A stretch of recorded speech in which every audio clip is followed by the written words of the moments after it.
Dios les bendiga, sean bienvenidos al devocional Tiempo con Dios. Hoy sábado 24 de febrero lleva por título Arrepentimiento ante el juicio, estando en el libro de Joel, capítulo 1, del verso 1 al 2. Así dice la palabra de Dios. Palabra de Jehová que vino a Joel, hijo de Petuel. Oíd esto, ancianos, y escuchad todos los moradores de la tierra. ¿Ha acontecido esto en vuestros días o en los días de vuestros padres? De esto contaréis a vuestros hijos, y vuestros hijos a sus hijos, y sus hijos a la otra generación. Lo que quedó de la oruga comió el saltón, y lo que quedó del saltón comió el revoltón, y la langosta comió lo que del revoltón había quedado. Despertad, borrachos, y llorad, gemid, todos los que bebéis vino, a causa del mosto, porque os es quitado de vuestra boca. Porque pueblo fuerte e innumerable subió a mi tierra, sus dientes son dientes de león, y sus muelas muelas de león. Asoló mi vid y descortezó mi higuera. Del todo la desnudó y derribó, sus ramas quedaron blancas. Llora tú como joven vestida de cilicio por el marido de su juventud. Desapareció de la casa de Jehová la ofrenda y la libación. Los sacerdotes, ministros de Jehová, están de duelo. El campo está asolado, se enlutó la tierra, porque el trigo fue destruido. Se secó el mosto, se perdió el aceite. Confundíos labradores, gemid viñeros, por el trigo y la cebada, porque se perdió la mies del campo. La vid está seca y pereció la higuera. El ganado también, la palmera y el manzano. Todos los árboles del campo se secaron, por lo cual se extinguió el gozo de los hijos de los hombres. Arrepentimiento ante el juicio. Hoy nos encontramos iniciando este libro del profeta menor Joel, menor no porque sea una categoría de quién era mejor dando profecía, no, sino simplemente por el contenido de capítulos. Una comparativa, Joel nada más tiene 3 capítulos y en el caso de Isaías tenemos 66 capítulos. Nada más es esta cuestión del orden de los capítulos. Pero el mensaje siempre fue el mismo, porque vemos una condición que fue muy constante en la Israel, pero principalmente en los dos reinos, en el reino del norte y en el reino del sur. Y hay 3 elementos que podemos resaltar de este devocional, siendo el primero, juicio anunciado. Algo que está caracterizado o caracteriza el libro de Joel es con respecto al día del Señor. El día del Señor es definido como aquel juicio que está pronto a venir, en el que la ira del Señor va a ser desatada sobre aquellos que definitivamente rechazaron la corrección, rechazaron el mensaje y en este caso, ya que estamos de este lado de la gracia, rechazaron la gracia del conocimiento del Evangelio. Y es por eso que tenemos acá que dice palabra de Jehová, que vino a Joel, que es el profeta, hijo de Petuel. Y les dice, oíd esto, ancianos, y escuchad.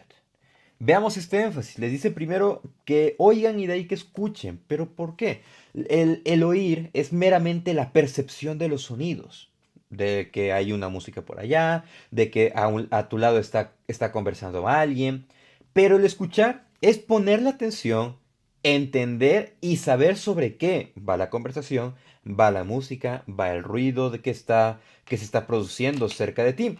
Entonces es por eso que les dice, oigan, o sea, escuchen que alguien está hablando, pero presten atención, les llama la atención, le capta esta recepción primero hacia los ancianos. Si recordamos quiénes eran los ancianos eran los principales de Israel o de Judá que se encargaban de guiar al pueblo, de revisar la ley y velar que se cumpliese.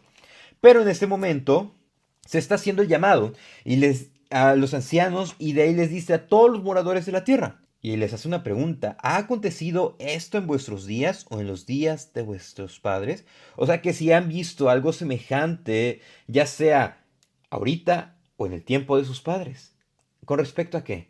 Porque ellos, en este momento, antes del exilio, ah, Israel se había caracterizado por la idolatría. Desde que salieron de Egipto, ellos habían tenido un gran problema, el buscar dioses falsos. No tenía mucho que el Señor los había librado del Mar Rojo de Egipto. Moisés sube al monte Sinaí para recibir el mandato de Dios, las tablas, los 10 mandamientos, y pues como no habían visto acción, el pueblo lo que hizo fue realizar un becerro de oro y le dijeron al pueblo: Israel, he ahí tu Dios que te sacó de Egipto. Muy incongruente la forma en cómo actuaron. Y si revisitamos el tiempo de los jueces, vemos un ciclo en el que se levantaba un juez, impulsaba al pueblo, había un interés por buscar y obedecer a Dios. Moría ese juez, moría esa generación y regresaban a lo mismo. Es por eso que el versículo 3 dice: de esto contaréis a vuestros hijos, y vuestros hijos a sus hijos, y sus hijos a la otra generación. Si recordamos cuando se instituyó la ley en el Pentateuco, Dios les dijo a través de Moisés: deben de contársela a sus hijos, y sus hijos deben de hacer esto, que se le conoce como la tradición oral, recordando las enseñanzas de Proverbios. Hijo mío, pon atención a mis palabras, no deseches el consejo, no rehúses a obedecerle. Entonces, lo que está diciendo acá, esto, para que no lo olviden, las palabras de Jehová que ustedes están escuchando o que están por escuchar, la deben de contar, porque hay un juicio que es inminente y que va a suceder. Y específicamente en esta parte, en el libro de Joel, cuando habla con respecto a un ejército, que habla con respecto a, un ejemplo, el versículo 4, está hablando de en esa parte específicamente del capítulo 1 está hablando de una plaga, de la langosta, porque dice: lo que quedó de la oruga comió el saltón, lo que quedó del saltón comió el revoltón, y la langosta comió lo que del revoltón había quedado. Recordemos que el sustento principal de Judá era la agricultura. Entonces les dijo, esto es algo que iba a venir. Porque recordemos que cuando se instituyó este pacto de la ley, les dijo en Deuteronomio 28:1: acontecerá que si oyeres atentamente la voz de Jehová tu Dios, para guardar y poner por obra todos los mandamientos que yo te prescribo hoy, también Jehová tu Dios te exaltará sobre todas las naciones de la tierra, y vendrán sobre ti todas estas bendiciones. Pero dice: acontecerá que si no oyes la voz de Jehová tu Dios, para procurar cumplir todos sus mandamientos y sus estatutos que yo te intimo hoy, que vendrán sobre ti todas estas maldiciones. Debían de obedecer, porque si no iba a haber repercusiones. Eso es algo obvio que se instituyó en este pacto que fue la ley. Y el versículo 38 nos dice: sacarás mucha semilla del campo y recogerás poco, porque la langosta lo consumirá. Aquí se estaba cumpliendo esa profecía que se había, bueno, esa advertencia que se había dado y se estaba convirtiendo en una profecía de un juicio anunciado. Eso nos lleva a nuestro segundo punto. Despierta el arrepentimiento. Aquí le está hablando a un pueblo que está adormecido. Veíamos el día de ayer que hay diferentes formas en cómo nosotros podemos reaccionar y nos quedamos ensimismados en pensar que nuestra situación ciertamente es complicada, pero nos cerramos a no querer confiar a Dios. Ese es el gran problema y nos lleva a endurecer el corazón. Aquí ellos estaban experimentando una situación de un corazón endurecido y se estaban dejando adormecer por todas las situaciones que estaban aconteciendo, y nada más se enfocaron en saciarse, porque dice el versículo 5: despertad, borrachos, llorad, gemid, todos los que bebéis vino. ¿Por qué? Porque lo que era el sustento de su saciedad, de su borrachera, iba a terminar. Le está hablando a que despierten, a que vean que todo iba a terminar, todo por lo cual estaban cómodos, iba a acabar. Dice el versículo 6, refiriéndose nuevamente a la langosta: porque pueblo fuerte e innumerable subió a mi tierra, sus dientes son dientes de león y sus muelas, muelas de león. Porque esta plaga de langosta, no la langosta que generalmente se ve en las películas que se comen en los restaurantes caros, no esa langosta, la que sale del mar, no. La plaga, el insecto ese que va, vuela y come los cultivos. Y es comparada con el león, es comparada específicamente con los dientes, con las muelas de león, por su gran tenacidad y porque arrasa todos los cultivos. Dice que asoló su vid, que descortezó la higuera, dice que derribó sus ramas y quedaron blancas. Y aquí lo que está haciendo es que les está despertando imagínense como alguien que llega para que específicamente despierte porque hay una emergencia. Pues no le hablas quedo, sino que le hablas fuerte, no le hablas para espantar, sino que le hablas para captar la atención de que ya despierte, porque es necesario implementar alguna acción con respecto a lo que está sucediendo. Y le está diciendo: se les va a acabar el sustento, se les va a acabar todo. Busquen al Señor. Y dice: llora tú como joven vestida de cilicio por el marido de su juventud. Le pone un ejemplo, que como si una joven fuese a casarse y prematuramente el que iba a ser su esposo muere. Y con esa tristeza, con esa, especialmente con esa verdadera tristeza de perder a un ser amado y más en vísperas de nupcias, le dice que tu tristeza sea verdadera, porque la tristeza que no trae arrepentimiento es lo peor que puede suceder. Segunda de Corintios 7:10 dice, porque la tristeza que es según Dios produce arrepentimiento para salvación, de que no hay que arrepentirse, pero la tristeza del mundo produce muerte. Es por eso que hace un llamado a que despierten, a que nosotros despertemos realmente a lo que somos llamados. Y el punto 3 que vamos a examinar es una adoración caída. Dice el versículo 9, desapareció de la casa de Jehová la ofrenda y la libación, los sacerdotes ministros de Jehová están de duelo. De acuerdo a este movimiento con respecto a la administración del templo, primero lo que fue el tabernáculo y después lo que fue el templo de Salomón y posterior el templo que se construyó después de la conquista por los babilónicos y que pasaron 70 años, tenían similar el desarrollo de la liturgia, pero algo que estaba establecido en la ley mosaica era que el pueblo debía de llevar primero su ofrenda para el sacrificio. Y después debía de llevar a ofrenda a contribuir porque era principalmente para el servicio a Dios, pero después para el sustento de los sacerdotes. Esto es algo completamente válido, algo completamente bueno.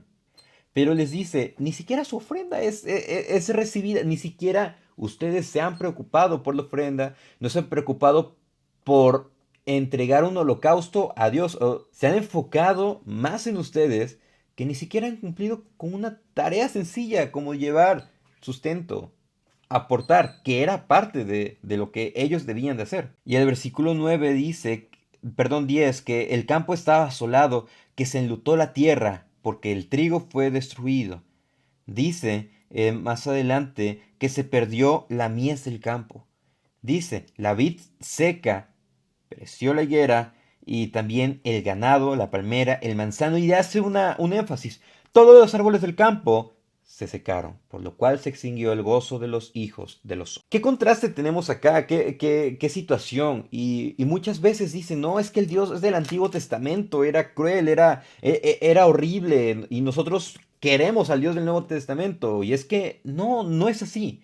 Dios es Dios, tanto del Antiguo como del Nuevo Testamento. Es lo mismo. Los mismos juicios que nosotros vemos acá, los mismos juicios que vendrán. Y nosotros debemos de recibir todo esto. Pero, ¿qué revisamos recientemente? El sacrificio de Jesús. Toda la ira, la copa de la ira, la bebió Jesús por nosotros y nos hace libres, nos hace santos y aceptos delante de Él.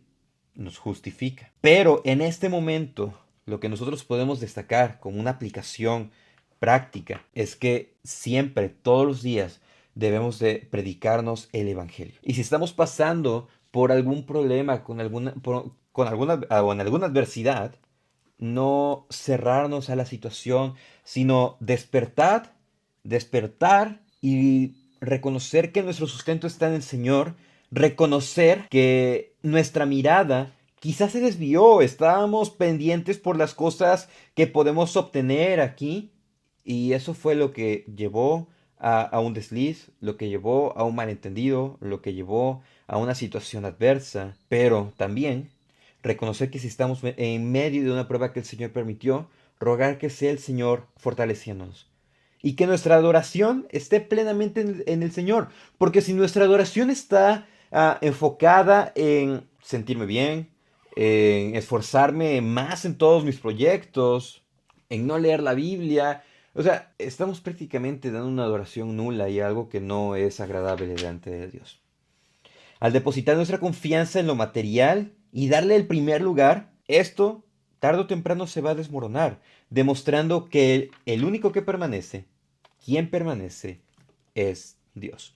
Jonathan Edwards dijo, Dios ha prometido perdonarte si te arrepientes, pero no ha permitido darte un mañana para que te arrepientas. El anuncio del arrepentimiento no es de que tienes 3 días, no, es hoy. El Señor nos da la oportunidad. Y si nos permite escuchar este devocional, nos va a permitir estudiar este libro de Joel.